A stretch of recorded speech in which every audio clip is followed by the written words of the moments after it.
Chapter-4. Northern India in the early Muslim period. The first Muslim raids in the subcontinent were made by Arabs on the western coast and in Sindh during the 7th and 8th centuries, and there had been Muslim trading communities in India at least since that time. The significant and permanent military movement of Muslims into northern India, however, dates from the late 12th century and was carried out by a Turkish dynasty that arose indirectly from the ruins of the Abbasid Caliphate. The road to conquest was prepared by Sultan Mahmud of Ghajna, now Ghazni, Afghan, who conducted more than 20 raids into North India between 1001 and 1027 and established in the Punjab the easternmost province of his large but short-lived empire. Mahmud's raids, though militarily successful, primarily had as their object taking plunder rather than conquering territory. The Delhi Sultanate. The decline of the Ghaznavids after 1100 was accentuated by the sack of Ghajna by the rival Shansabanis of Ghur in 1150-51. The Ghurids, who inhabited the region between Ghajna and Herat, rose rapidly in power during the last half of the 12th century, partly because of the changing balance of power that resulted from the westward movement of the non-Muslim Karakhii, Karkiti, Turks into the area dominated by the Seljuk Turks, who had been the principal power in Iran and parts of Afghanistan during the previous 50 years. The Seljuk defeat in 1141 led to a struggle for power among the Karakhii, the Khwarizmshahs, and the Ghurids for control of parts of Central Asia and Iran.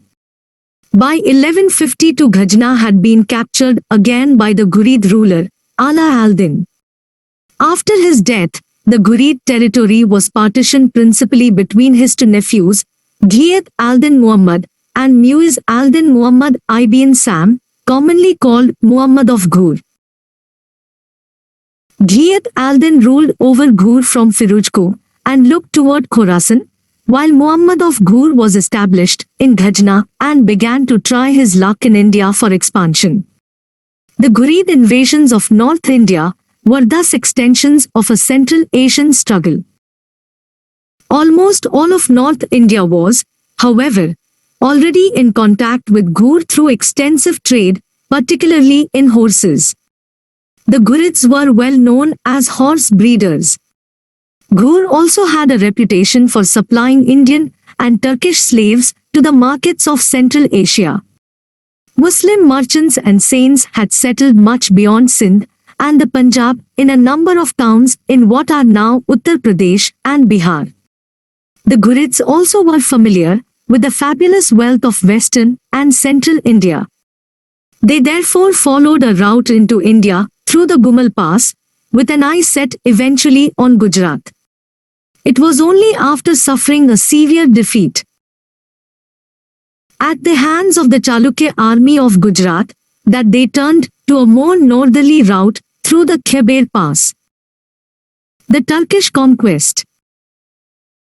By 1186 the Ghurids had destroyed the remnants of Ghaznavid power in the northwest and were in a favorable military position to move against the northern Indian Rajput powers. The conquest of the Rajputs was not easy, however. The Kohans, Kahamanasa, under Prithviraja defeated Muhammad of Ghur in 1191 at Tarauri, northwest of Delhi, but his forces returned the following year to defeat and kill the Rajput king on the same battlefield. The victory opened the road to Delhi, which was conquered in 1193 but left in the hands of a tributary Hindu king. Muhammad of Ghur completed his conquests with the occupation of the military outposts of Hansi, Kuram, Sursati, and Sarhind, and then returned to Ghajna with a large hoard of treasure, leaving his slave and lieutenant, Qutb al-Din Aibak, in charge of consolidation and further expansion. Qutb al-Din displaced the Kohan chief and made his headquarters at Delhi in 1193, when he began a campaign of expansion. By 1202 he was in control of Varanasi, Badon, Kannauj, and Kalinjar. In the meantime, an obscure adventurer, Ikhtiyar al-Din Muhammad Bakhtiar Khalji of the Ghurid army, conquered Nadia, the capital of the Sena kings of Bengal, 12-2. Within 2 years, Bakhtiar embarked on a campaign to conquer Tibet in order to plunder the treasure of its Buddhist monasteries, and in 12-6 he attacked Kamrupa, Assam, to gain control of Bengal's traditional trade route leading to Southeast Asian gold and silver mines. The attempt, however, proved disastrous. Bakhtiar managed to return to Bengal with a few hundred men, and there he died. The availability of a large number of military adventurers from Central Asia who would follow commanders with reputations for success was one of the important elements in the rapid Ghurid conquest of the major cities and forces of the North Indian plain. Other factors were important as well. Better horses contributed to the success of mobile tactics, and the Ghurids also made better use of metal for weapons, armor, and stirrups than did most of their adversaries. Perhaps most important was the tradition of centralized organization and planning, which was conducive to large-scale military campaigns and to the effective organization of post-campaign occupation forces. While the Rajputs probably saw the Ghurids as an equal force competing for paramount power in North India, the Ghurids had in mind the model of the successor states to the Abbasid Caliphate, the old Iranian Sassanid Empire, and particularly the vast centralized empire of Mahmud of Ghazna. Soon, however, the Ghurid possessions were insecure everywhere. In 1205 Sultan Muhammad of Ghur suffered a severe defeat at Ankhui, at the hands of the Khwarizm Shah dynasty. News of the defeat precipitated a rebellion by some of the Sultan's followers in the Punjab, and, although the rebellion was put down, Muhammad of Ghur was assassinated at Lahore in 1206. The Ghurids at the time held the major towns of the Punjab, of Sindh, and of much of the Gangetic plain, but almost all the land outside the cities still was subject to some form of control by Hindu chiefs. Even in the Ganges to Yamuna Doab, the Gahdavlas held out against the Turks. Most significantly, the chiefs of Rajasthan had not been permanently subdued. The early Turkish sultans. When Qutb al-Din Aybak assumed authority over the Ghurid possessions in India, he moved from the neighborhood of Delhi to Lahore. There he set up guard against another of Muhammad of Ghur's slaves, Taj al-Din Yildiz of Ghazna, who also claimed his former master's Indian possessions. In 1208 Qutb al-Din defeated his rival and captured Ghazna, but soon was driven out again. He died in 1210 in a polo accident, having made no effort to extend his Indian conquests, but he had managed to establish the foundation of an Indian Muslim state.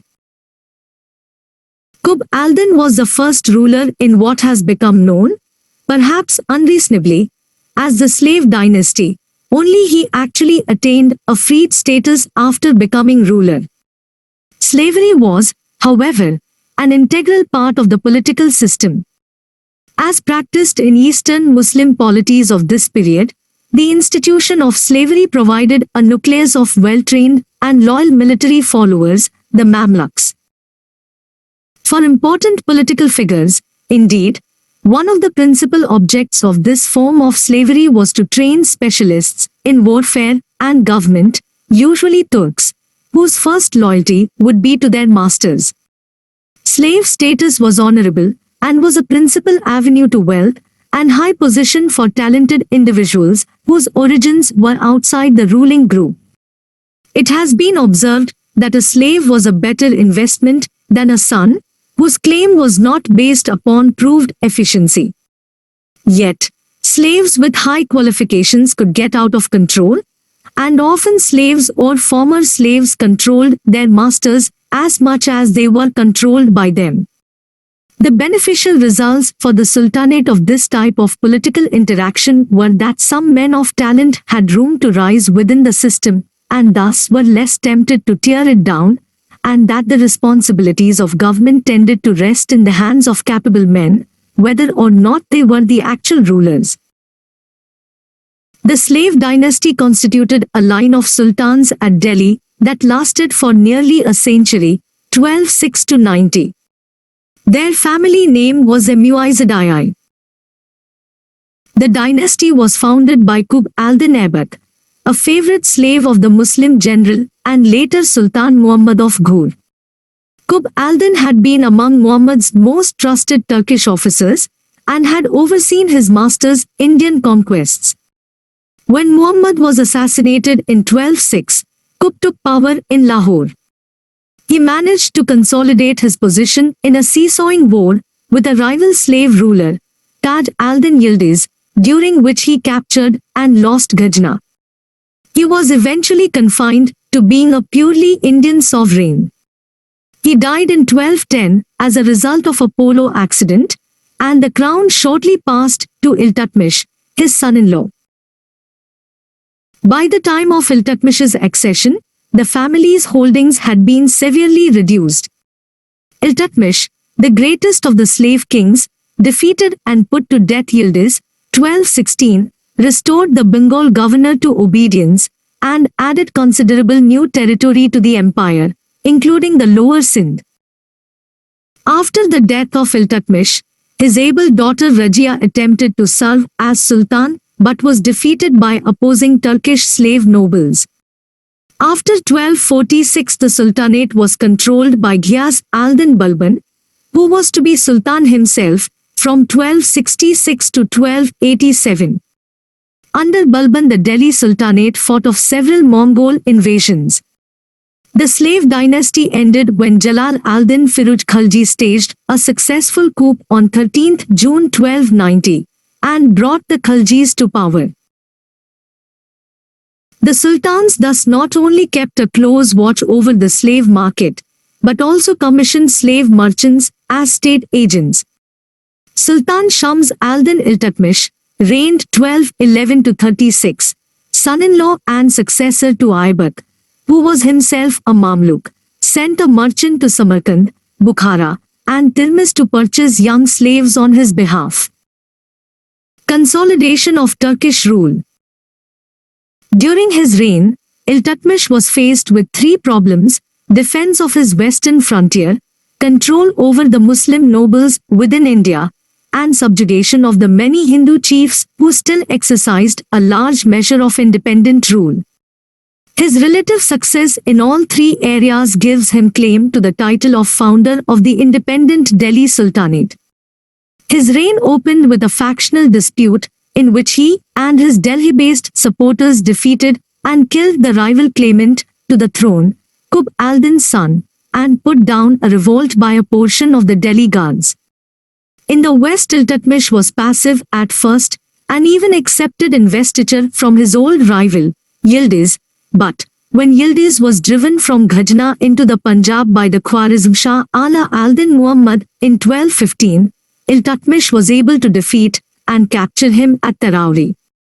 Iltutmish might have faced a threat himself from the Khwarizm Shah had it not been for the latter's conflict with the Mongol armies of Genghis Khan.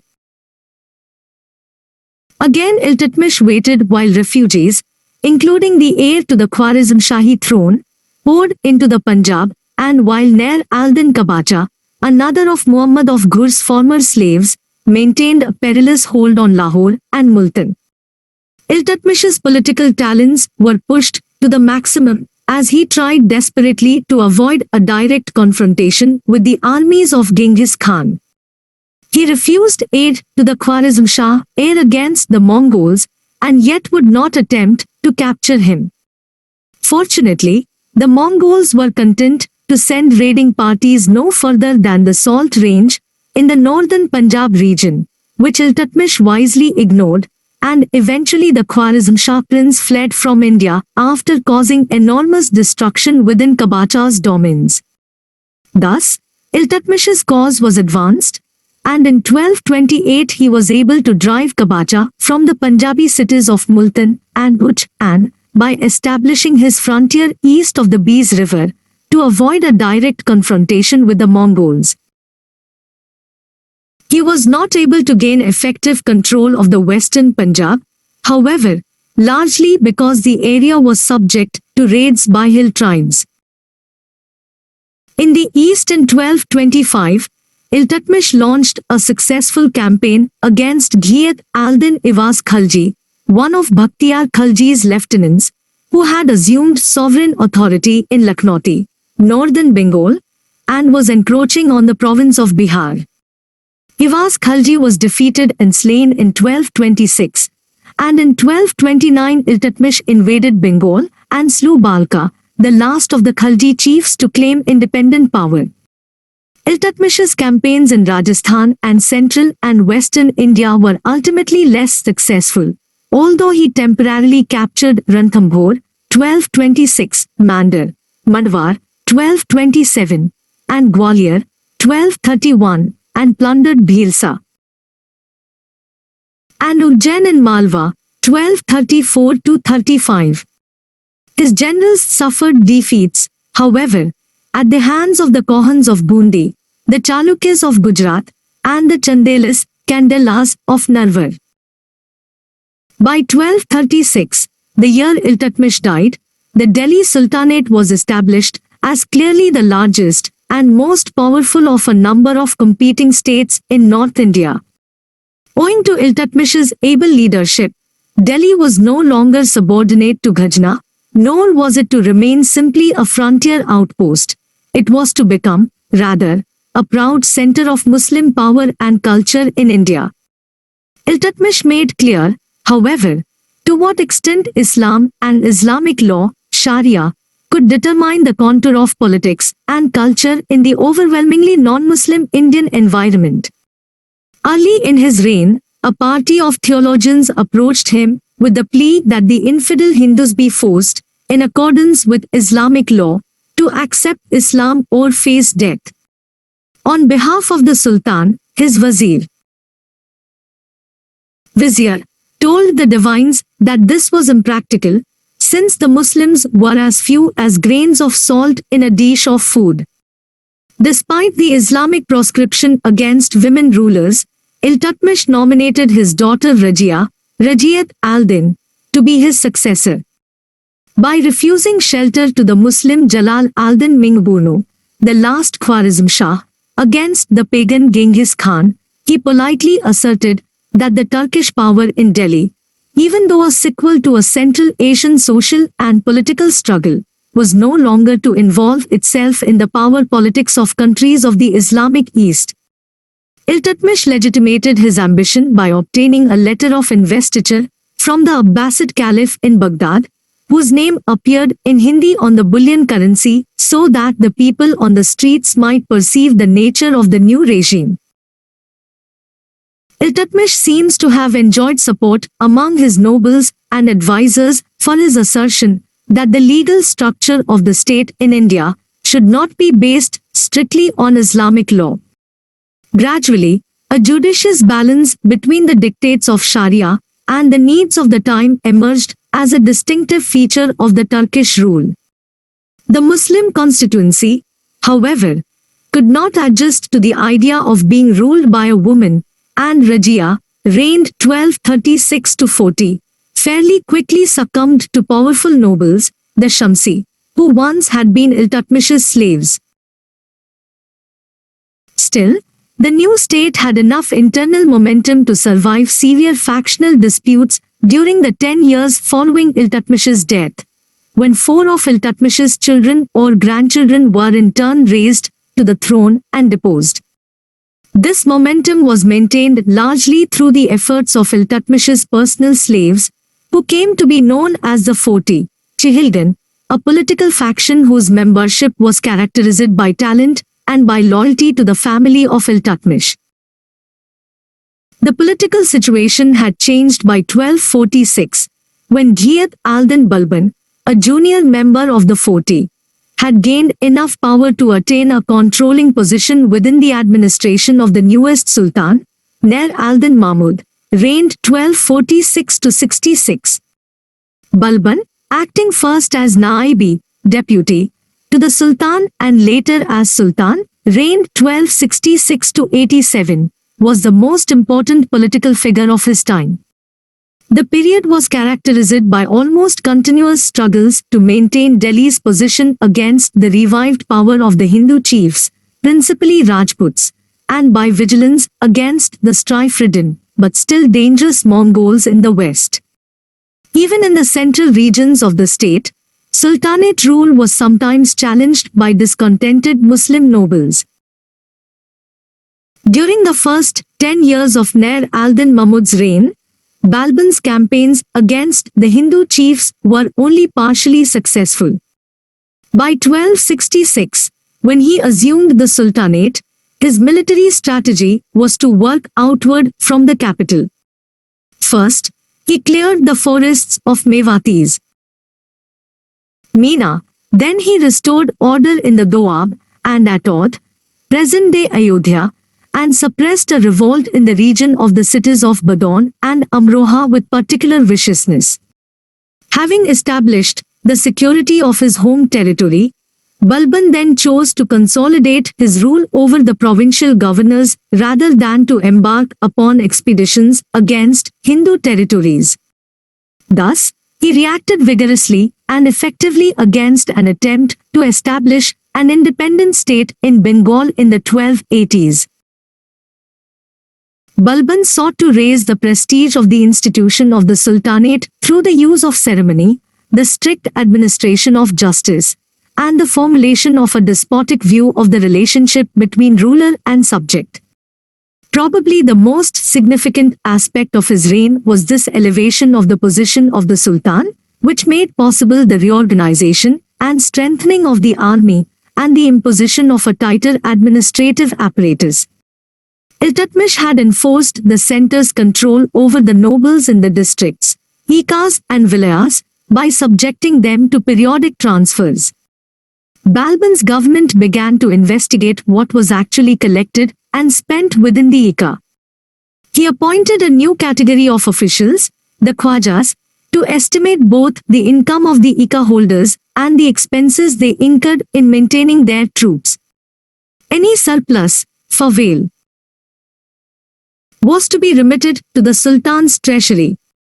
Balban's policy of consolidation, the success of which owed much to the death or incapacity of most of the 40, and to the lack of rival claimants to the throne, strengthened Sultanate rule so that his successors could undertake a number of successful expansionist campaigns after 1290. The Khaljis. Balban's immediate successors, however, were unable to manage either the administration or the factional conflicts between the old Turkish nobility and the new forces, led by the Khaljis. After a struggle between the two factions, Jalal al-Din Firuz Khalji assumed the Sultanate in 1290. During his short reign, 1290 to 1996, Jalal al-Din suppressed a revolt by some of Balban's officers, led an unsuccessful expedition against Ranthambore, and defeated a substantial Mongol force on the banks of the Sindh River in central India. In 1296, he was assassinated by his ambitious nephew and successor, Ala al-Din Khalji, reigned 1296 to 1316. The Khalji dynasty was not recognized by the older nobility as coming from pure Turkish stock, although they were Turks, and their rise to power was aided by impatient outsiders, some of them Indian-born Muslims, who might expect to enhance their positions if the hold of the followers of Balban and the 40 were broken. To some extent then, the Khalji usurpation was a move toward the recognition of a shifting balance of power, attributable both to the developments outside the territory of the Delhi Sultanate, in Central Asia and Iran, and to the changes that followed the establishment of Turkish rule in northern India. In large measure, the dislocation in the regions beyond the northwest assured the establishment of an independent Delhi Sultanate and its subsequent consolidation. The eastern steppe tribes' movements to the west not only ended the threat to Delhi from the rival Turks in Ghajna and Ghur, but also forced a number of the Central Asian Muslims to migrate to northern India, a land that came to be known as Hindustan. Almost all the high nobles, including the famous 40 in the 13th century, were of Central Asian origin. Many of them were slaves purchased from the Central Asian bazaars. The same phenomenon also led to the destabilization of the core of the Turkish Mamluks. With the Mongol plunder of Central Asia and eastern Iran, many more members of the political and religious elite of these regions were thrown into North India, where they were admitted into various levels of the military and administrative cadre by the early Delhi sultans. Centralization and expansion. During the reign of Ala al-Din Khalji, the Sultanate briefly assumed the status of an empire.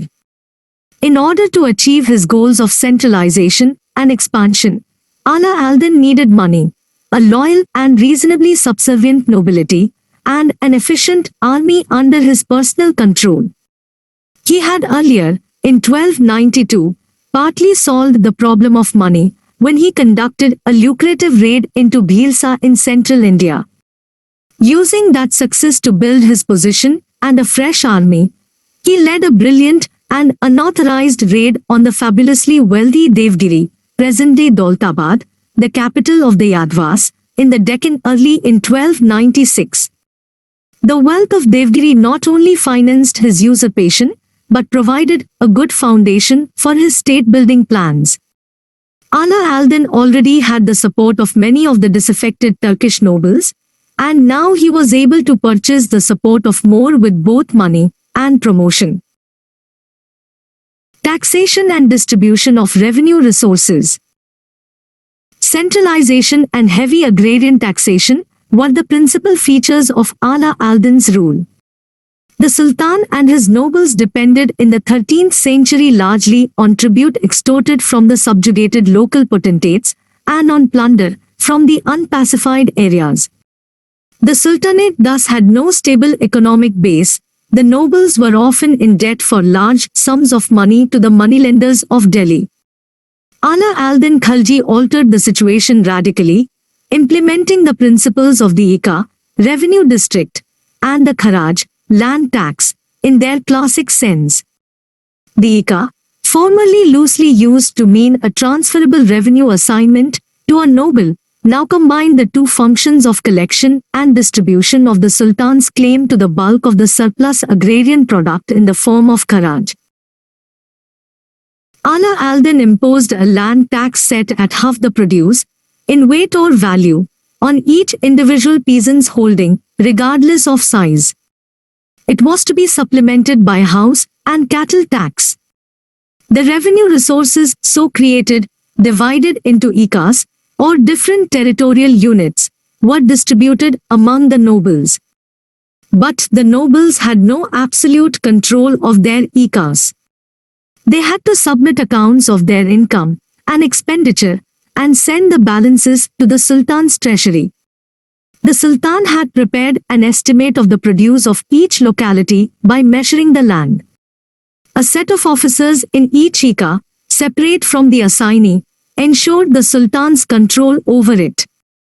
The Khaliya, the territory whose revenues accrued directly to the Sultan's own treasury, was expanded significantly, enabling the Sultan to pay a much larger number of his soldiers and cavalry troops in cash. Through these measures the Sultan struck hard at all the others, his officials, and the local rural potentates, who shared economic and political power with him. The magnitude and mechanism of agrarian taxation enabled the Sultan to achieve two important objectives: 1. To ensure supplies at low prices to grain carriers, and 2. To fill the state granaries with a buffer stock, which, linked with his famous price regulations, came as a solution to the critical financial problem of maintaining a large standing army. Following their occupation of Afghanistan, the Chagatai Mongols began to penetrate well beyond the Punjab, necessitating a comprehensive defense program for the Sultanate, including the capital, Delhi. which underwent a 2-month siege in 1303. Besides fortifying the capital and supplying the frontier towns and forts with able commanders, marshalling a large army was the task of the hour. Further, the vast expenditure was to be financed by means of the existing resources of the state. Ala al-Din planned to compensate for the low cash payments to his soldiers by a policy of market control. The policy enhanced the purchasing power of the soldiers and enabled them to live in tolerable comfort. Expansion and conquests. The result of Ala al-Din's reforms and his energetic rule was that the Sultanate expanded rapidly and was subject to a more unified and efficient direction than during any other period.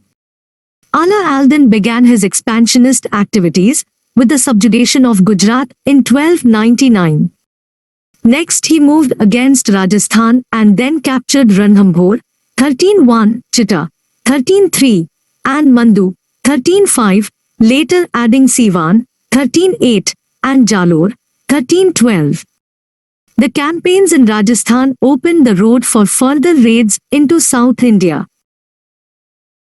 These raids were intended to result not in occupation of the land, but rather in the formal recognition by Hindu kings of Ala al-Din's supremacy and in the collection of huge amounts of tribute and booty, which were used to finance his centralizing activities in the north.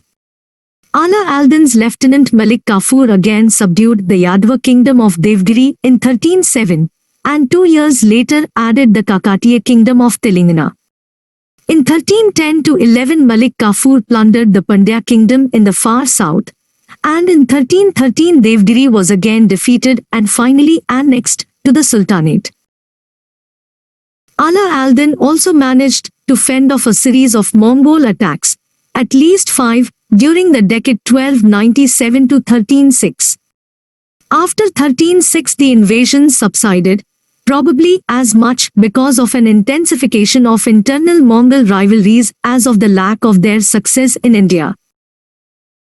Ambition, a talent for ruling, and the gold of southern India carried Ala al-Din a long way, but it is also significant that he was one of the first rulers to deliberately expand political participation within the Sultanate government.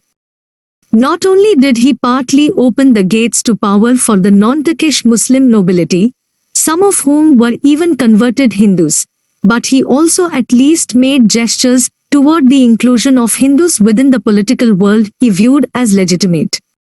Both Ala al-Din and his son married into the families of important Hindu rulers, and several such rulers were received at court and treated with respect. The urban economy. The expansion and centralization of the Khalji Sultanate paralleled economic and technological developments of the late 13th and early 14th centuries. Delhi in the 13th century became one of the largest cities in the whole of the Islamic world, and Multan, Lahore, and Bhilwara, Kar, Kambai, Khambhat, and Lakhnauti emerged as major urban centers. The repeated Mongol invasions certainly affected the fortunes of some northwestern cities, but on the whole the period was marked by a flourishing urban economy and corresponding expansion in craft production and commerce. Advancements in the textile industry included the introduction of the wooden cotton gin and the spinning wheel, and, reportedly, of the treadle loom and sericulture, the raising of silkworms. In construction technology, cementing lime and vaulted roofing radically changed the face of the city. The production of paper gave rise to increased record-keeping in government offices and to widespread use of bills of exchange, hundis. An expanding trade in textiles and horses provided constant nourishment to the economies of these towns.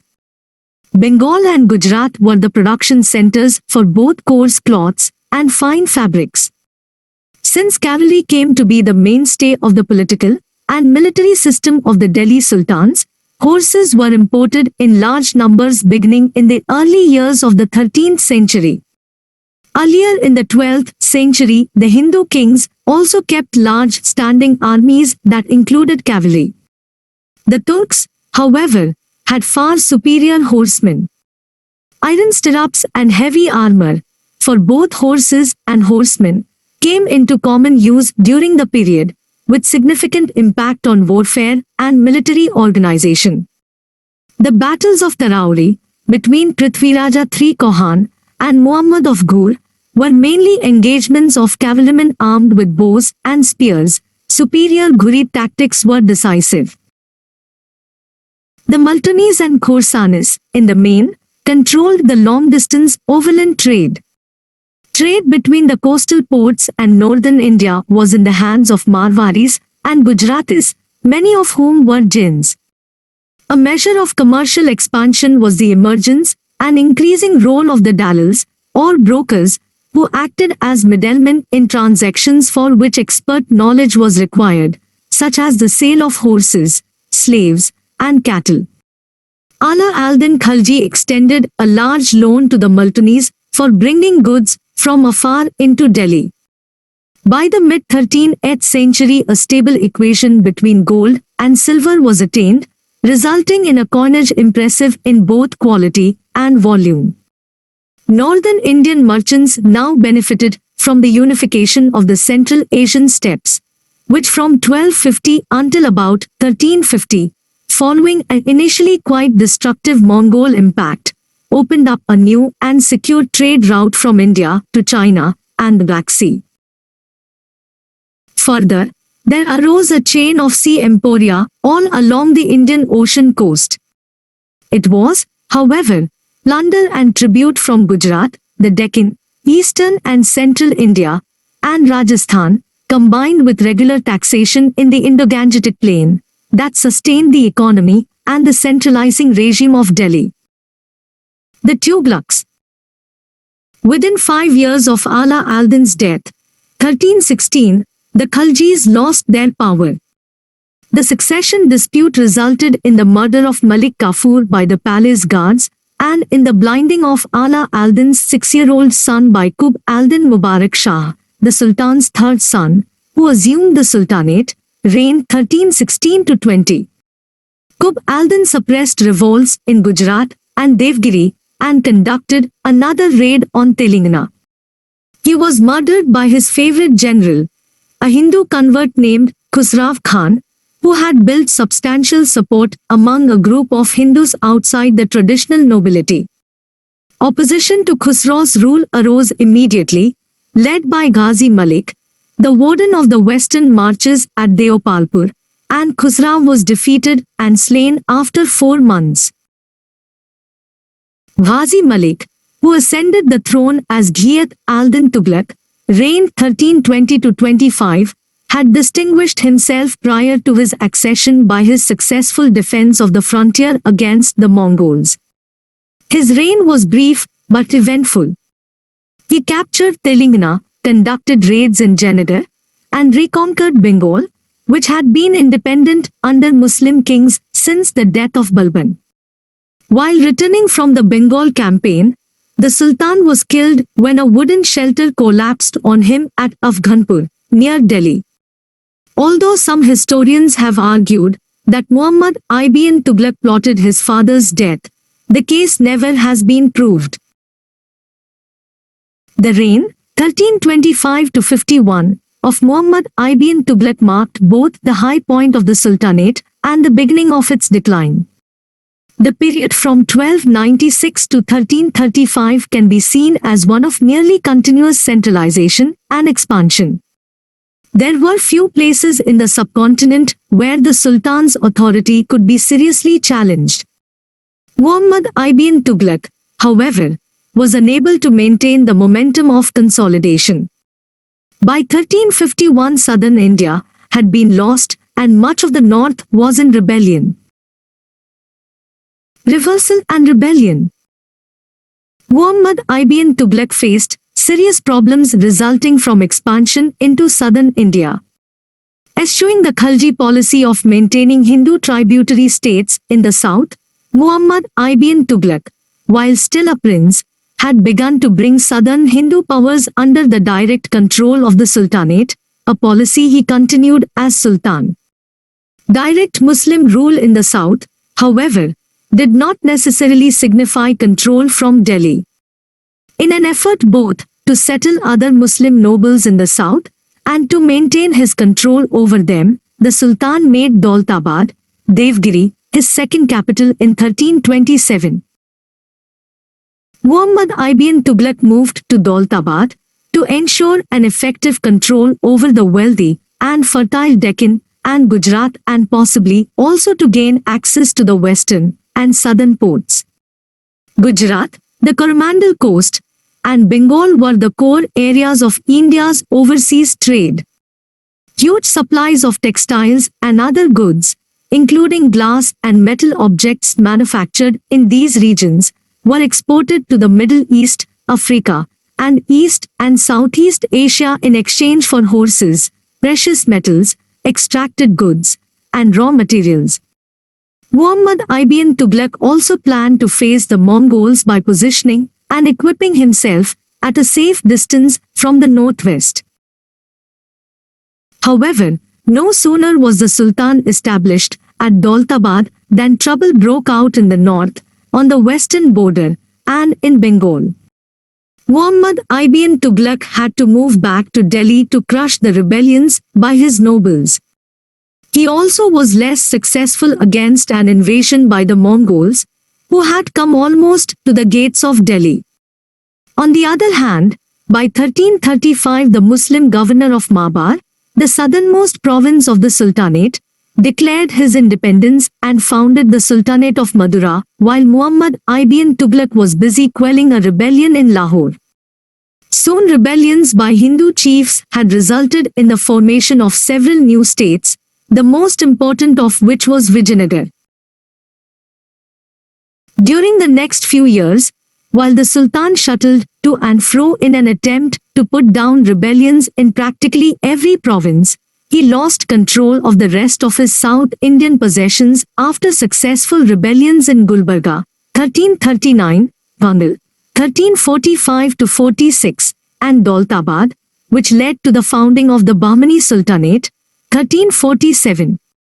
Muhammad ibn Tughlaq spent the last 5 years of his life trying to suppress yet another rebellion in Gujarat, and thus could not make an attempt to regain Daulatabad. Muhammad ibn Tughlaq's successor, his cousin Firuz Shah, reigned 1351-88, campaigned in Bengal, 1353-54 and 1359, Orissa, 1360, Nagarkot, 1361, Sindh, 1362 and 1366-67, Etawah, 1377, and Kathar, 1380. Firuz was unable to recover Bengal for the Sultanate, and Sindh was no more than a tribute-paying vessel during his reign. Firuz also showed no interest in reconquering the southern provinces. He refused to accept an invitation, c. 1365, from a Bahmani prince to intervene in the politics of the Deccan. Firuz has been noted in particular for his conciliatory attitude toward the two main influential Muslim groups of the period, the religious leaders and the nobility. While Ala al-Din Khalji had kept religion and religious leaders apart from his political plans, and Muhammad ibn Tughlaq had incurred the enmity of at least some Sufis because of his refusal to give them what they regarded as proper support, Firuz rewarded Sufis and other religious leaders generously and listened to their counsel. He also created charities to aid poor Muslims, built colleges and mosques, and abolished taxes not recognized by Muslim law. Balban, Ala al-Din, and Muhammad ibn Tughlaq all had made attempts to check the power of the nobility and the religious leaders. The latter two also had realized the necessity of allowing a certain amount of mobility both into and within the army and civil administration for groups that had come to represent significant and articulated interests. Such a policy also enhanced the power of the sultans over all the nobility, because it removed old nobles and provided grateful new ones. Judging by the revolts during his reign, however, Muhammad ibn Tughlaq's policy toward his nobility was too autocratic to succeed. Firuz adopted policies that gave his nobles much more autonomy. The result was that the Sultan lost both an important means of leverage and a means of adjusting to new political circumstances. Firuz also made little or no attempt to pay officers in cash, rather than in assignments of land revenue, granted hereditary appointments, and extended the system of revenue farming. All these measures, which reversed policies adopted by one or more of the strong rulers of the previous several decades, tended to decrease Firuz's control over his nobility and over the revenue system, society and the state under the Tughlaqs. The Tughlaq rule roughly coincided with an important and interesting development in the Hindu countryside, which, to a degree, was a reaction to Ala al-Din Khalji's harsh measures. If, on the one hand, his new policy of taxation cut into the power of the erstwhile ruling chiefs, who had escaped regular payment by offering tribute only under military pressure, it meant, on the other hand, a heavy loss of revenue for the small landlords and village headmen. The latter were also often subjected to severe corporal torture. The power of the Delhi regime, however, suffered an obvious setback after that. The former rural elite began to reappear, consolidated into the great Rajput caste spread over much of northern India. Incorporating such groups as the Kohans and the Gahdawalas as subcastes and clans, the Rajputs claimed power and perquisites, at least at the local level.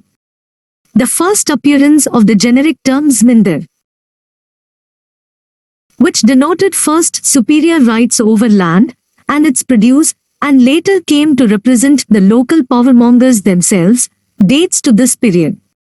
The new caste cohesion also created a sense of unity between the village elite and the peasantry, which in turn added to their strength. At certain levels, the two classes became virtually undifferentiated. The Tughlaqs thus had to handle the rural classes with care and diplomatic skill. Ghiyat al-Din Tughlaq modified Ala al-Din Khalji's system by exempting the village headmen from paying taxes on their cultivation and cattle.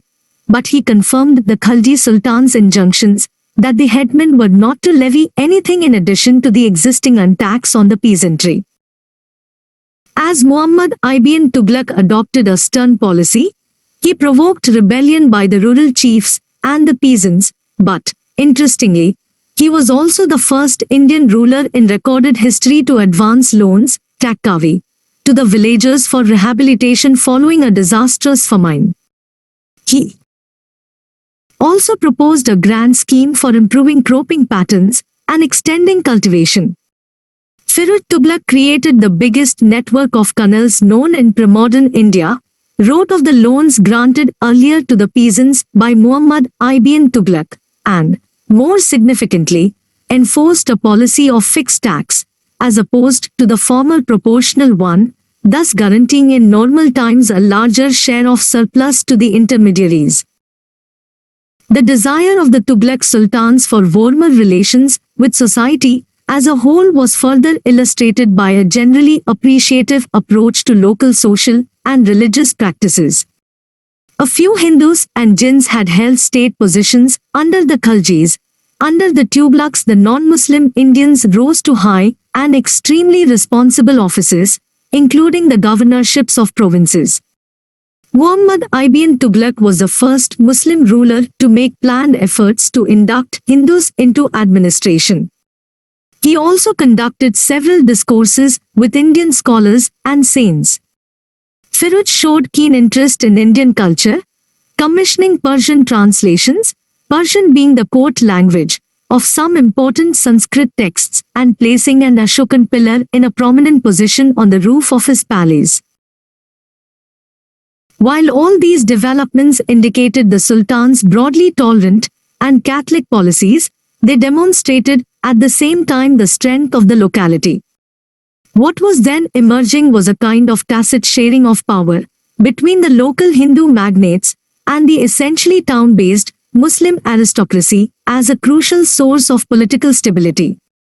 Significantly, by the time of the Tughlaqs, a theory of Islamic power, different from the universal Islamic theory of state, had also begun to emerge.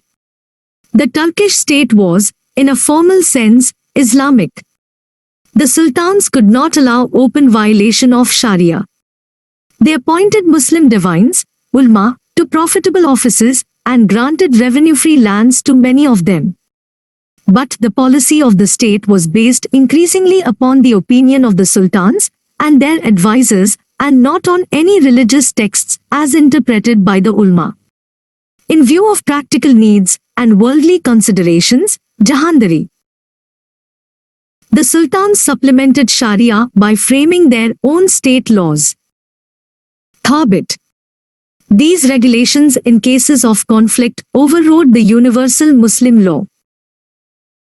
Accommodation and tolerance afforded a most secure course in such a situation. However, the threat from the locality, as well as from the Muslim nobles in control of the provinces, sometimes compelled the sultans to assert their Islamic connections rather forcefully. By doing so, the sultans also intended to strike a balance between the demands of orthodoxy and the needs of the state. Ghiyat al-Din Tughlaq's success against Khusrav Khan was presented as the regeneration of Islam in India. Muhammad ibn Tughlaq had removed the name of the Abbasid Caliph from his coins, but when he faced rebellion from every side, he searched for a caliph who could give him some moral authority to deal at least with his refractory Muslim officers. Firuz inherited a more difficult situation. Like his predecessor, he obtained a letter of investiture from the caliph. Further, he took several measures to align the state with Sunnite orthodoxy, in addition to giving important concessions to the ulma. He banned unorthodox practices, persecuted heretical sects, and refused to exempt the Brahmins from the payment of jizya, or poll tax on non-Muslims, on the ground that this was not provided for in the Sharia. Muhammad ibn Tughlaq's largesse toward the Muslim foreigners was legendary. Firuz generously funded pious works within his territory and in other parts of the Islamic world. The Tughlaqs did not fare well in the face of an imminent crisis of the central treasury. With the loss of Bengal and the southern provinces, Delhi was disconnected from the important supply lines of its gold and silver. This in turn affected its capacity to import horses and soldiers. Cavalry, the backbone of the Sultanate army, was thus severely crippled. Good war horses were extremely expensive. In the mid-14th century, an ordinary Central Asian steed cost 100 silver tangas, an exceptional one 500 silver tangas, while a fine Arabian or Persian racehorse cost as much as 1,000 to 4,000 silver tangas. The Sultan's liberal support of the various holy centers and eminent individuals of the Islamic East also contributed to the shortage of precious metals.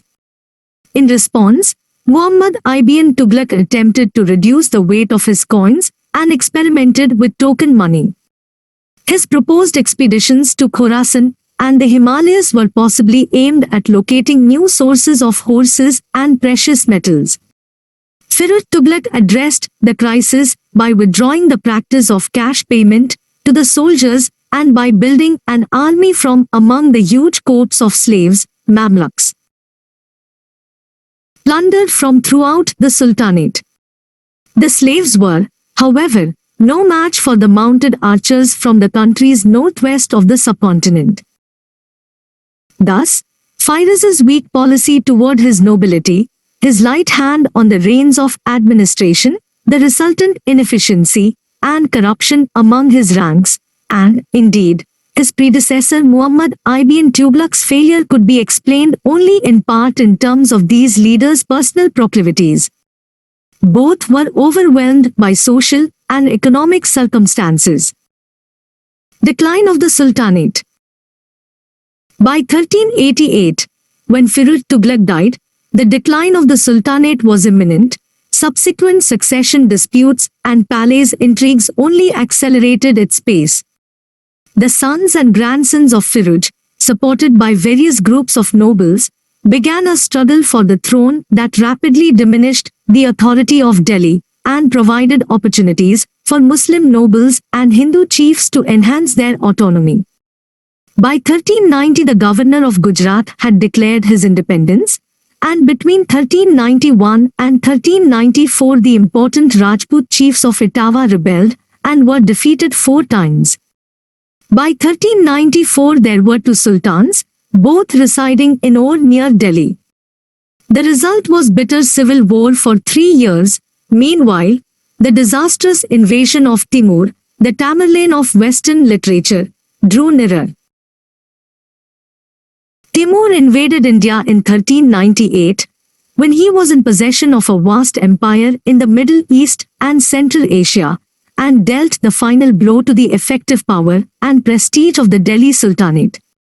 In a well-executed campaign of 4 months, during which many of the disunited Muslim and Hindu forces of northern India either were bypassed or submitted peacefully, while Rajputs and Muslims fighting together were slaughtered at Bhatnagar, Timur reached Delhi and, in mid-December, defeated the army of Sultan Mahmud Tughlaq and sacked the city. It is said that Timur ordered the execution of at least 50,000 captives before the battle for Delhi, and that the sack of the city was so devastating that practically everything of value was removed, including those inhabitants who were not killed. Timur's invasion further drained the wealth of the Delhi Sultanate. Billon Tanga then replaced the relatively pure silver coins as the standard currency of trade in almost the entire northern part of India. Bengal, which imported silver from Myanmar, Burma, and China, was, however, an obvious exception. The silver and gold coins struck in the period of the last Tughlaqs and their successors in Delhi in the 15th and early 16th centuries were mainly commemorative issues. The post-Delhi Sultanate period. During the 15th and early 16th centuries, no paramount power enjoyed effective control over most of North India and Bengal. Delhi became merely one of the regional principalities of North India, competing with the emerging Rajput and Muslim states. The rise of regional states. Gujarat, Malwa, and Jaunpur soon became powerful independent states. Old and new Rajput states rapidly emerged, and Lahore, Dipalpur, Multan, and parts of Sindh were held by Khizr Khan Sayyid for Timur, and later for himself.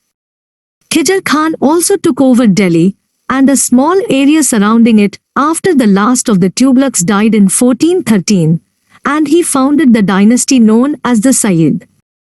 The Sayyids ruled the territory of Delhi until 1451, trying to obtain tribute and recognition of suzerainty from the nearby Rajput rulers and fighting almost continuously against neighboring states to preserve their kingdom intact. The last Sayyid ruler, Ala al-Din Alam Shah, reigned 1445 to 51, peacefully surrendered Delhi to his nominal vassal, the Afghan Bahlul Lodi, reigned 1451 to 89, and retired to the Badon district, which he retained until his death in 1478. Before he moved to Delhi, Bahlul Lodi had already carved out a kingdom in the Punjab that was larger than that of the Sayyid Sultans. Meanwhile, the neighboring kingdom of Jaunpur developed into a power equal to Delhi during the reign, 14-240, of Ibrahim Sharki. Ibrahim's successor, Mahmud, conducted expansionist campaigns against Bengal and Orissa and, in 1452, initiated a conflict with the Lodi Sultans of Delhi that lasted at least until the defeat and partial annexation of Jaunpur by Bahlul Lodi in 1479. The lack of unified rule has led some historians to describe the period as one of political anarchy and confusion, in which the inhabitants suffered because there was no strong guiding hand. Such a conclusion is far from certain, however, even for the central areas of the Gangetic Plain, where many battles were fought. In areas where effective regional rule was either restored or developed, as in Rajasthan, Orissa, Bengal, Gujarat, Malwa, Jaunpur, and various smaller states in the north, as well as in the large and small states of the Deccan, the quality of life may well have been comparable or superior to that of earlier centuries for cultivators, townspeople, landholders, and nobles. Although contemporary sources are scarce, the information available does not indicate a significant decline in total cultivation or trade, despite some alteration of trade routes. To the contrary, Gujarat and Bengal, in addition to their fertile tracts and rich handicrafts, carried on a brisk overseas trade. The Gujarati traders had a big role in the trade of the Middle East and Africa. Chittagong in Bengal was a flourishing port for trade with China and for the export of Chinese goods to other parts of the world. Struggle for supremacy in northern India. These regional states had enough vigor and strength to balance and check the growth of each other's power. With the Lodi conquest of Jaunpur, however, Delhi appeared to re-establish its hegemony over northern India. Bahlul reigned 1451–89, and his two successors, Sikandar, reigned 1489–1517, and Ibrahim, reigned 1517–26, continued intermittently to expand their control over the surrounding territory. Bahlul pacified the Ganges to Yamuna Doab and subdued Etawah, Chandwar, and Revri.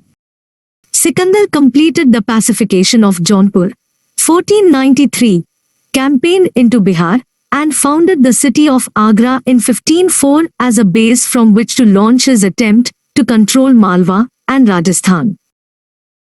By the time of Sikandar's death, the Afghans could claim a somewhat uneven control over the Punjab and most of the Gangetic Plain down to Bihar.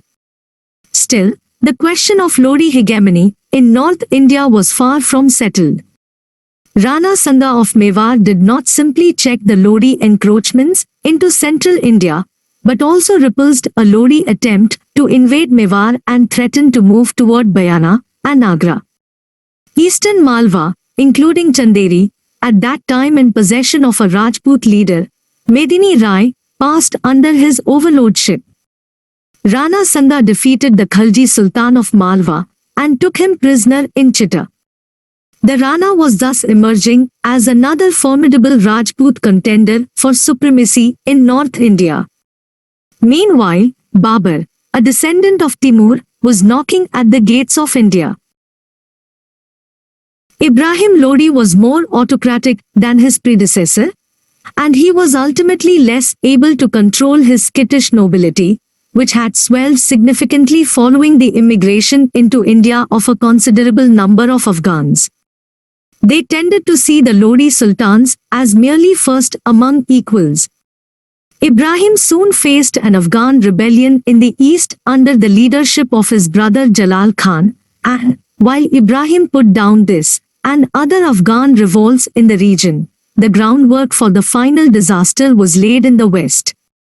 Daulat Khan Lodi, governor of the Punjab, and Alam Khan Lodi, Ibrahim's uncle, appealed to Babur, the Mughal ruler of Kabul, to aid them in their attempt to overthrow the Sultan. The adventurous Babur was at that time probably thinking only of annexing the Punjab, but, as his previous history had demonstrated, he was quick to take advantage of political opportunities. In 1524 he led an expedition to Lahore and defeated Ibrahim's army. Babur then passed over his Afghan allies and appointed his own officials in the Punjab. After his allies had indignantly left him, he went on to defeat and kill Ibrahim at the first of three important battles at Panipat, near Delhi, in 1526. The Afghan Sultanate underwent a short revival under the Surs in 1540–55, only to be replaced by the Mughals again under Humayun, and then Akbar the Great.